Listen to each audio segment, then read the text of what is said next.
मलाई फेरि new balance बना लिएर आए अग्रेस भाइ गोली आसी भइहाल्यो नि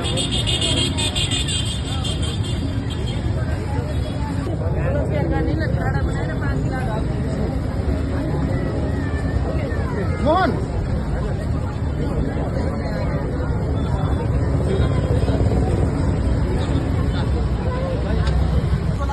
भएर सरकारलाई चाहिँ केही हदसम्म दोषीलाई कडाभन्दा कडा कारबाही गर्न केही हदसम्म दबाब पुगोस् र आगामी भविष्यमा हाम्रो कुनै पनि केही यसरी बलात्कृत भएर उहाँहरूको चाहिँ हत्या नहोस् भनेर दबाब सिर्जना गर्नको लागि यहाँ उपस्थित भएका छौँ। अब यो पुरै घटनाक्रमलाई थोरै प्रकाश पारिदिनु हुन म रुद्रगणको अध्यक्ष श्री कमल सापकोटाज्यूलाई आफ्नो 2 शब्द राखिदिनु हुन अनुरोध गर्छु। उपस्थित सबैजना जुन एउटा निर्मम हत्या भएको छ बलात्कारपछिको हत्या, यो हत्यारालाई मात्रै कारवाही गरेर पुग्दैन। यो जुन मानसिकता छ समाजमा, यो मानसिकतालाई नै सरकारले कारवाही गर्नुपर्छ। त्यसको लागि चाहिँ धेरै गहिराइमा काम गर्नुपर्छ। त्यसैले सरकारले यो हत्यामा सरकारको गम्भीरता देखिन पर्ने हो। यो अझै बढोस्, अझै गम्भीरताका साथ सरकारले यो घटनालाई देखोस् भनेर चाहिँ हामीले यहाँ यो कस्तो घटना मात्रै होइन, हामीले यहाँ धेरैजना बहिनीहरूको फोटो राख्नको कारण के हो, यस्ता घटनाहरू समाजमा घटिरहेका छन् र हामीले हत्यारालाई मात्रै कारवाही गर्दाखेरि जुन समाजमा हुने जुन मानसिकता छ, त्यो मानसिकतालाई कारवाही दिँदैन कि भन्ने कुराले पनि हामीले सबैजना बहिनीहरूको फोटो राखेर यो मानसिकतालाई नै कारवाही होस् भन्ने कामना चाहिँ आज हामीले मौन धारण र बहिनीहरूको आत्माको शान्तिको कामना गर्दै चाहिँ यो कार्यक्रम आयोजना गरेका छौँ। अब हामी बहिनीको आत्माको शान्तिको लागि 1 मिनट मौन धारण गर्नेछौँ।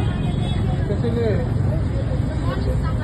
मौन धारण सुरु गर्ने समय सुरु हुन्छ है त।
सम्पूर्ण बहिनीहरू दिदीहरू पनि आएर दीप प्रज्वलन गर्न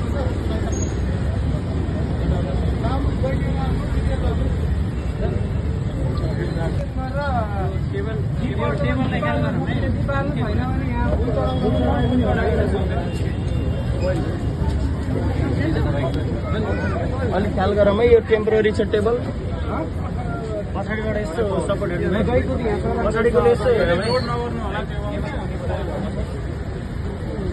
अहिले साथी त्यहाँ लिएर जा भने क्या सङ्गीतालाई फोन गर्नु देख्छ कि फोन गर्नु न, फोन गरेँ कल